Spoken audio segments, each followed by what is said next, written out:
Morning news కి స్వాగతం. పత్రికల్లోని ముఖ్యాంశాలు చూద్దాం. K9 టీవీని సబ్స్క్రైబ్ చేయండి, షేర్ చేయండి, కామెంట్లు పెట్టండి. మీరెంత షేర్ చేస్తే మాకంతా బూస్ట్ ఇచ్చినట్టు ఉంటుంది. Please subscribe K9 TV Telugu. వెలుగు పత్రిక మరిన్ని గ్రూప్ 1 పోస్టులు, అనుబంధ నోటిఫికేషన్కు కసరత్తు, ఖాళీగా ఉన్న పోస్టుల వివరాలు పంపాలని ఆర్థిక శాఖ ఆదేశం అంటూ 4వ పేజీలోని వార్త ఇది. కేసీఆర్ మోదీ చీకటి దోస్తులు, విభజన హామీలపై ఆయన అడగలే, ఆయన ఇయ్యలే, సీఎం రేవంత్ రెడ్డి. కేంద్రంలో కాంగ్రెస్ వస్తేనే హామీలు అమలైతాయి, బీఆర్ఎస్ ను ప్రజలు బొందబెట్టిండ్రు, ఇక అందించాల్సింది మోదీనే. కేసీఆర్ రాష్ట్రాన్ని 7 లక్షల కోట్ల అప్పుల్లో ముంచితే మోదీ 100 లక్షల కోట్లు అప్పుతో దేశాన్ని దివాలా తీయించిండు. బిల్ల రంగులు బీజేపీని పల్లెత్తు మాట అనలేరు. కోదండరాంను ఎమ్మెల్సీ చేస్తే రాజకీయ కుట్రతో అడ్డుకుంటారా? డిఓపిటి కేంద్రం చేతుల్లోనే ఉంది. అవినీతి ఐఏఎస్ ఐపీఎస్ లపై చర్యలు తీసుకుంటే మేం స్వాగతిస్తాం. ఫిబ్రవరి 2న ఇంద్రవెల్లి నుంచి ఎన్నికల శంఖారావం పూరిస్తామని వెల్లడి. విభజన హామీలపై కేసీఆర్ ఆయనను అడగలేదు, మోదీని అడగలేదు, ఆయన ఇయ్యలేదు. తెలంగాణ రాష్ట్రాన్ని 7 లక్షల కోట్ల అప్పు చేసిన ఘనత కేసీఆర్ది. దేశాన్నేమో మోదీ 100 లక్షల కోట్ల అప్పు చేసిన ఘనత మోదీది అంటూ నిన్న రేవంత్ రెడ్డి ధ్వజమెత్తిరు. కోదండరాం సార్కి ఎమ్మెల్సీ ఇస్తే రాజకీయ కుట్రతో చూస్తున్నాడు కేసీఆర్ అంటూ ఫైర్ అయింది నిన్న. అవినీతికి పాల్పడినటువంటి ఐఏఎస్లు ఐపీఎస్లను చర్యలు తీసుకుంటాం. అదే కేసీఆర్ బీజేపీని పల్లెత్తు మాట అనలేదు అంటూ మండిపడ్డారు. ఫిబ్రవరి 2వ తారీఖున ఇంద్రవెల్లిలో ఆ సభ నుంచి ఎంపీ ప్రచారం మొదలు పెడతాం, శంఖారావం పూరిస్తాం అంటూ రేవంత్ రెడ్డి అన్నారు. ఇచ్చింది తెచ్చింది మేమే, తెలంగాణకు మోదీ అన్యాయం చేశారు. 10 ఏళ్లు గడిచిన రాష్ట్ర విభజన హామీలను కేంద్ర ప్రభుత్వం నెరవేర్చలేదు. బయ్యారం ఉక్కు ఫ్యాక్టరీ, ఐటీఐఆర్ వంటి హామీలను అమలు చేయలేదు. 10 ఏళ్లు అధికారంలో ఉన్న కేసీఆర్ అడగలేదు, ప్రధాని ఉన్న మోదీ ఇయ్యలేదు, ఇక ఇచ్చింది తెచ్చింది మేమే అంటూ సీఎం రేవంత్ రెడ్డి నిన్న అన్నారు. వారం రోజుల్లో గ్రూప్ 4 ఫలితాలు, టీఎస్పీఎస్సీ కొత్త కమిషనర్ వరుస రివ్యూలు, గిరిజన ఆగిన రిక్రూట్మెంట్ ప్రక్రియల్లో కదలికలు అంటూ 4వ పేజీలోని వార్త ఇది. వారం రోజుల్లోగా గ్రూప్ 4 ఫలితాలు రిలీజ్ చేస్తామంటూ వార్త.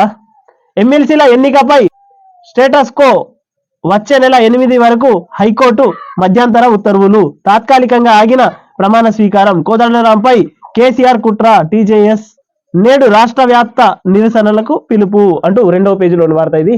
నిజంగా వాస్తవానికి గవర్నర్ కోట కింద ఉన్నటువంటి ఎమ్మెల్సీ ఎన్నికలకు ఒక కుట్ర అనేది చేస్తున్నాడు కేసీఆర్. ఎక్కడికి వెళ్ళి కోదండరాం సార్కు ఎమ్మెల్సీ రాకూడదనో రావద్దంటూ కుట్ర జరుగుతుంది అని టీజేఎస్ పార్టీ నేడు రాష్ట్ర వ్యాప్తంగా పిలుపునిచ్చింది. వచ్చే నెల 8వ తారీఖు వరకు వాయిదా వేయాలంటూ నిన్న స్టే చేసింది.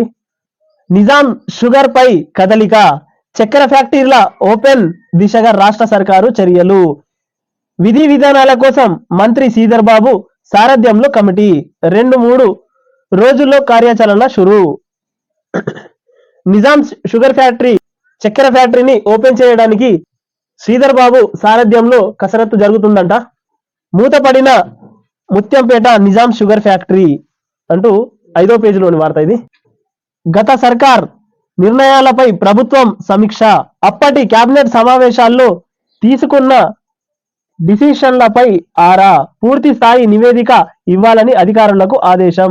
కొందరు మంత్రులు, ప్రజాప్రతినిధులు కార్పొరేటర్లకు మేలు చేసేలా నిర్ణయాలు తీసుకున్నట్టు గుర్తింపు.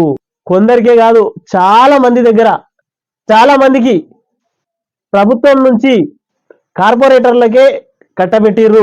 ఇక్కడ కార్పొరేటర్లు కానీ, కొందరు మంత్రులు, ప్రజాప్రతినిధులు వీళ్ళందరూ కార్పొరేట్లకే అప్పచెప్పిండ్రు, వాళ్ళకే మేలు జరిగేటట్టు చేసిండ్రు.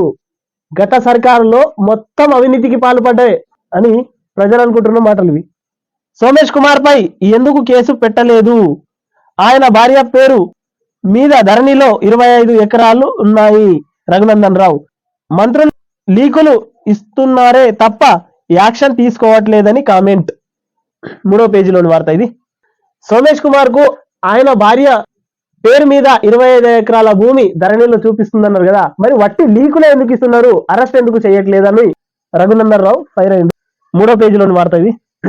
ప్రపంచ అవినీతి ఇండెక్స్ లో ఇండియాకు 93వ ర్యాంకు. గత ఏడాదితో పోలిస్తే 8 స్థానాలు కిందకు. 76వ స్థానంలో చైనా, 133వ స్థానంలో పాక్. అతి తక్కువ అవినీతి ఉన్న దేశంగా డెన్మార్క్ కు మొదటి ర్యాంక్. అత్యంత అవినీతి మయమైన దేశంగా సోమాలియాకు లాస్ట్ ర్యాంక్ అంటూ 2వ పేజీలోని వార్త. ప్రపంచంలో అవినీతికి పాల్పడే దేశాలు ఇండియా 93వ ర్యాంక్ వచ్చింది. 76వ స్థానంలో చైనా ఉంది. 133వ స్థానంలో పాక్ ఉంది. అతి తక్కువ అవినీతి ఉన్న దేశం డెన్మార్క్ మొదటి ర్యాంక్ వచ్చిందట. ఆ తర్వాత సోమాలియాకు అత్యంత ఎక్కువగా ర్యాంక్ వచ్చింది సోమాలియాకు. ఇది 2వ పేజీలోని వార్త ఇది. డబుల్ ఇల్లు ఇప్పిస్తామని ఒక ఊర్లోనే రూపాయలు 2 కోట్లు వసూలు. 100 మంది నుంచి కమిషన్లు తీసుకున్న లీడర్లు. ఒక్కొక్కరి నుంచి 1.70 లక్షల నుంచి 3 లక్షలు వసూలు. ఓ బాధితురాలి ఫిర్యాదుతో బీఆర్ఎస్ నేతపై చీటింగ్ కేసు. మహబూబ్ నగర్ జిల్లా చిన్న గూడూరులో వెలుగులోకి అంటూ 5వ పేజీలో. ఈ వార్త రాలేదు, ఇప్పుడు వెలుగులోకి వచ్చింది. ఇది ఒక్క డబుల్ బెడ్రూమ్ కు 1,75,000 నుంచి 3 లక్షల రూపాయల దాకా వసూలు చేసిరంట. దాదాపు ఒకటే ఊర్లో 2 కోట్ల రూపాయల వరకు బీఆర్ఎస్ నేతల అవినీతి. ప్రతి గ్రామానికి అవినీతి ఉంది, ప్రతి మున్సిపాలిటీకి, ప్రతి గ్రామ పంచాయతీకి. చిన్న చితిక లీడర్ అందరు దోసుకున్నారు, దొరికిన కాడికి దోసుకున్నాడే. బీఆర్ఎస్ పార్టీ అంటేనే ఒక స్కామ్లకు అడ్డగా మారింది. తవ్విన కొద్దీ బయటకు వెళ్తూనే ఉంటాయి. ఈ 9 సంవత్సరాల నరలో తెలంగాణను ఎంత నాశనం చేయాలనో అంతకంటే ఎక్కువగా నాశనం చేసింది బీఆర్ఎస్ పార్టీ అని ప్రజలు కోడై కూస్తున్నారు. ప్రశ్నిస్తే చాలు గొంతులో కూడే బీఆర్ఎస్ పని. చిన్న చోటా మోటా లీడర్ నుంచి పెద్ద లీడర్ల దాకా అందరిది అదే పరిస్థితి. దోచుడు దాసుడు, దోచుడు దాసుడు. దళిత బంధు ఇప్పిస్తానని రూపాయలు 6 లక్షల కమిషన్. డబ్బులు వాపస్ ఇవ్వాలని సర్పంచ్ ఇంటి ముందు బాధితుల ధర్నా. సిద్దిపేట జిల్లా దుల్మిట మండలం తోర్నాలలో ఘటన అంటూ 5వ పేజీలోని వార్త. సర్పంచ్ ఇంటి ముందు ధర్నా చేస్తున్న బాధితులు. మాకు దళిత బంధు ఇప్పిస్తానని 6 లక్షలు తిన్నారంట కమిషన్. 10 లక్షల కోసం 6 లక్షలు పెట్టిండు. ఏ పథకం చూడు స్కాములు. ఆ దళిత బంధు పథకం ఊర్లో 10 మంది దళితులు ఉంటే పాపం ఒక్కరికే ఇస్తాడు. మిగతా 99 మందికి ఆ స్కీమ్ వర్తించది. ఒక్కళ్ళకే ఇచ్చి దళిత బంధు ఇచ్చిన అని ఊరంతా చెప్పుకుంటాడు. అది కూడా తనతో పాటు తిరిగేటోళ్లకు చెంచాగాళ్లకు మాత్రమే ఇచ్చుకుంటారు. ఇప్పటిదాకా ఇచ్చినవి కూడా అన్ని అట్లనే ఉన్నాయి. ఇది ప్రజలు అంటున్న మాట. ఆ దళితుల్లో కొట్లాడబెట్టిండు అదొకటి ఇచ్చి. మాకు నితీష్ అక్కర్లేదు అంటూ 9వ పేజీలోని వార్త. ఇయాల ఈడీ ముందుకు సోరెన్ అంటూ 9వ పేజీలోని వార్త. ఇమ్రాన్ కు 10 ఏళ్ల జైలు అంటూ 9వ పేజీలోని వార్త ఇది. ఎమ్మెల్యేగా కేసీఆర్ ప్రమాణం రేపు. బీఆర్ఎస్ ఎమ్మెల్యేలకు ఆహ్వానం అంటూ 2వ పేజీలోని వార్త. కనీసం రేపన్నా ప్రమాణ స్వీకారం చేస్తారా సారు, లేకుంటే మళ్ళా అది కూడా పెండింగ్ లో పడుతుందా చూడాలి. ఎగువన ఎండబెట్టి దిగువకు పారకం. మంత్రి కోసం ఎస్ఆర్ఎస్పి స్టేజ్ 1 ఆయకట్టు. పనం టైలెంట్ మాటున జలజల తరలింపు. ఎగువ డిస్ట్రిబ్యూటరీలకు నామమాత్రంగానే నీళ్లు, అది కూడా కాలువ సగం పరిధి మేరకే విడుదల. అవి అందని దుస్థితి. రైతాంగానికి బోర్లే దిక్కు.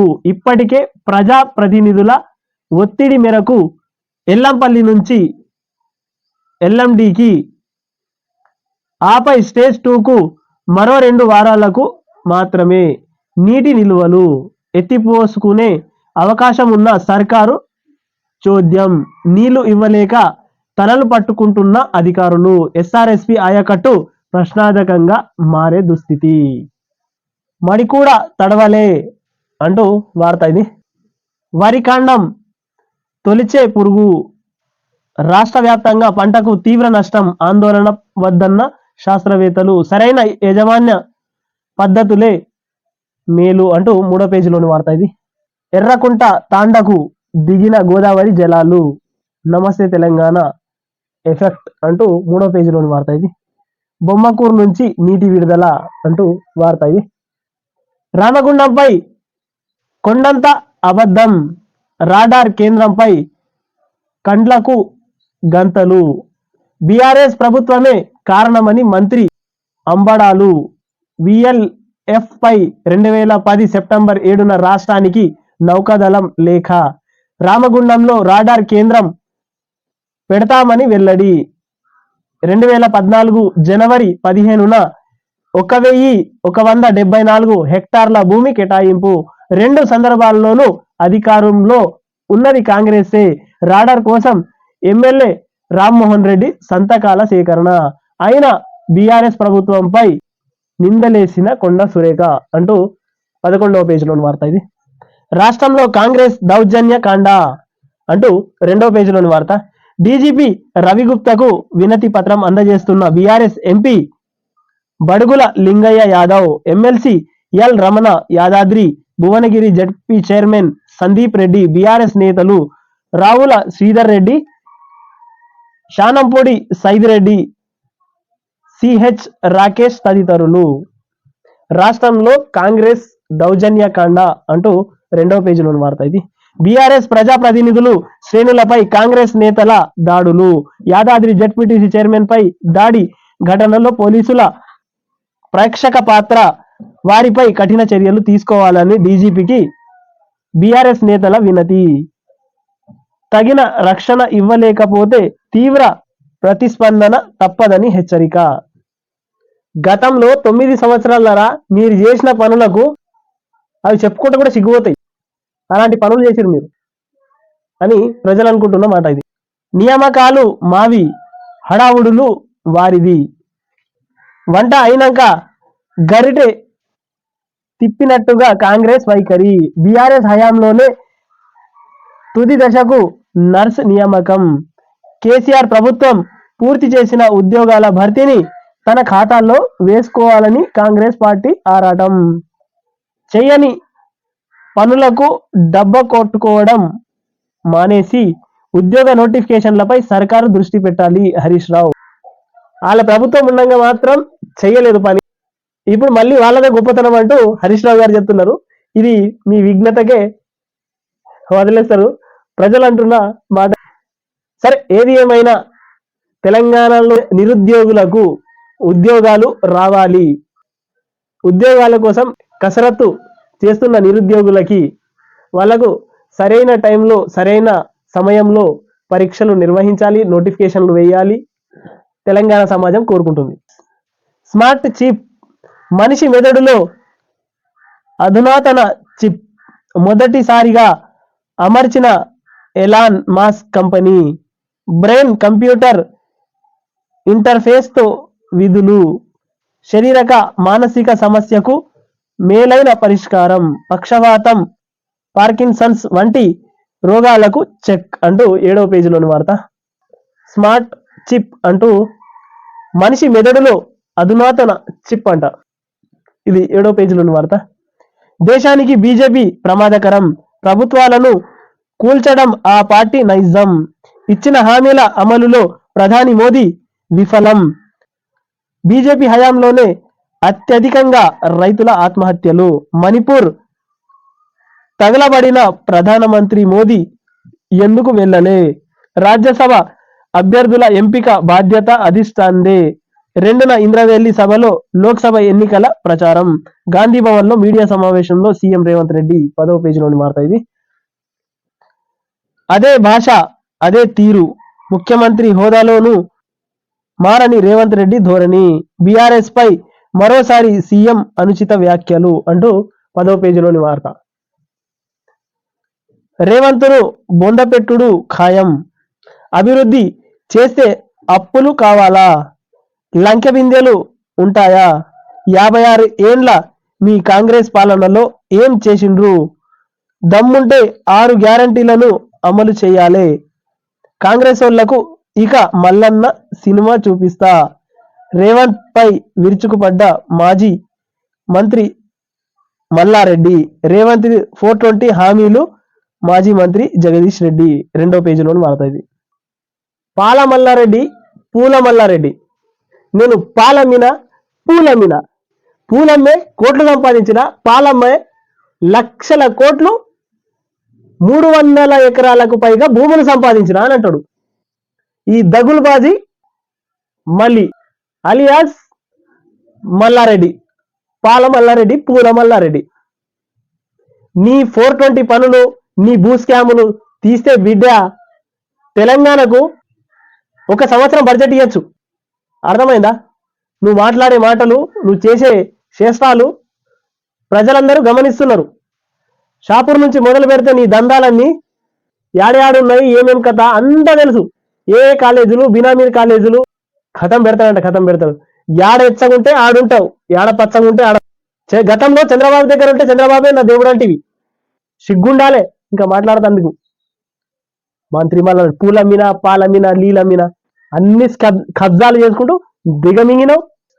రేవంత్ బొందబెట్టుడు కాదు, ఫస్ట్ నిన్ను బొందబెట్టాలి. రాజకీయంగా నిన్ను బొందబెట్టాలి. నీ దగ్గర ఉన్న ఆస్తులన్నీ ప్రభుత్వం ఎంక్వైరీ చేపియాలి. రేవంత్ రెడ్డి ప్రభుత్వం వెంటనే ఎంక్వైరీ చేపియాలి ఈయన ఆస్తుల పైన. ఈయన ఉన్నటువంటి బినామీ ఆస్తులు అన్ని దొంగ లెక్కలు. నువ్వు ఒక బుడ్రకాని వేషగాడివి అని ప్రజలు అనుకుంటున్నారు. నీ ఏరియాలో, నీ చుట్టుపక్కల ఉన్న ఏరియా మెడికల్ కాలేజీలు పెట్టి ఫీజులు దొబ్బుతావు. మళ్ళీ మీదికి అంటావు నేను విద్యావేత్త. ఫస్ట్ ఆయన ఆస్తులపై ఎంక్వైరీ చేపియండి అని కాంగ్రెస్ ప్రభుత్వానికి ప్రజలు అంటున్న మాట ఇది. ఫస్ట్ ఎంక్వైరీ చేయాల్సింది పాల మల్లారెడ్డి, పూల మల్లారెడ్డి మీద. గజ దొంగలకు దొంగ, పెద్ద దొంగ అని ప్రజలు అంటున్న మాటలు ఇవి. ఇంకా లంక బిందెలు అంట, లంక బిందెలు. ఉన్న లంక బిందెలన్నీ ఎత్తుకపోయింది ఎప్పుడో కాక. ఆ లంక బిందెల సంగతి కూడా ఉన్నది. ప్రతిసారి నువ్వు లంక బిందెలు అని అంటున్నావు.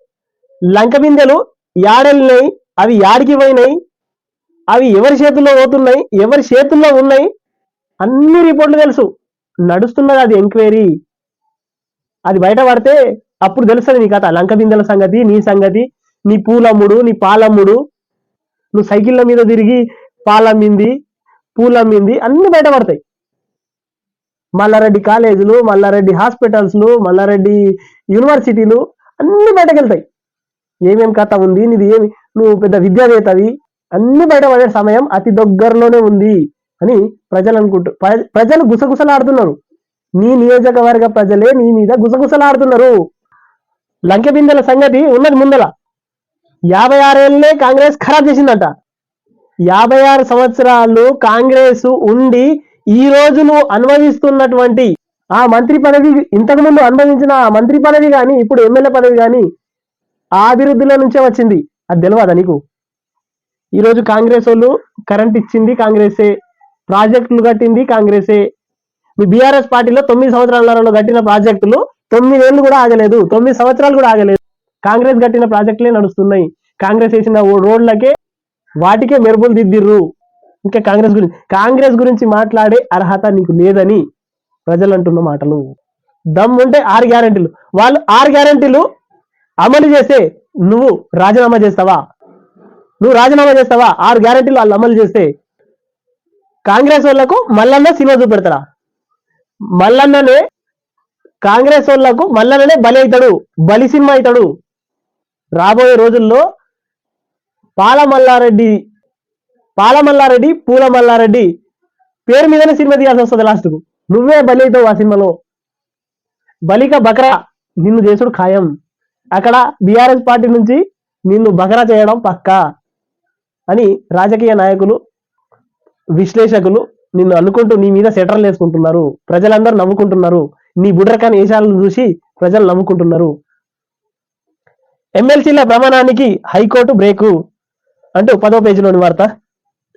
కోదండరాంను ఇరికించిన రేవంత్ అంటూ 10వ పేజీలోని వార్త. మీరే చిల్లర రాజకీయాలు చేస్తున్నారు. మళ్ళీ చిల్లర రాజకీయాలు చేసుకుంటూ సముద్రపు దొంగలకు సింహ స్వప్నం. పరేడ్ల ఆట కట్టిస్తున్న భారత్ నేవీ 3 రోజుల్లో 3 నౌకలను రక్షించిన కమాండర్లు అంటూ 7వ పేజీలోని వార్త ఇది. సముద్రపు దొంగలకు సింహ స్వప్నం అంటూ వార్త. సురేషన్ భార్యకు సీఎం పగ్గాలు అంటూ 7వ పేజీలోని వార్త. శివబాలకృష్ణపై సస్పెన్షన్ వేటు అంటూ 10వ పేజీలోని వార్త. H1B రెన్యువల్ అమెరికాలోనే అంటూ 7వ పేజీలోని వార్త. బీజేపీ నేత హత్య కేసుల్లో 15 మందికి ఉరి శిక్ష అంటూ 7వ పేజీలోని వార్త. ఇక 2 దరఖాస్తులు 12వ పేజీలోని వార్త. మావోయిస్టుల దాడిలో 3 జవాన్లు మృతి అంటూ 12వ పేజీలోని వార్త.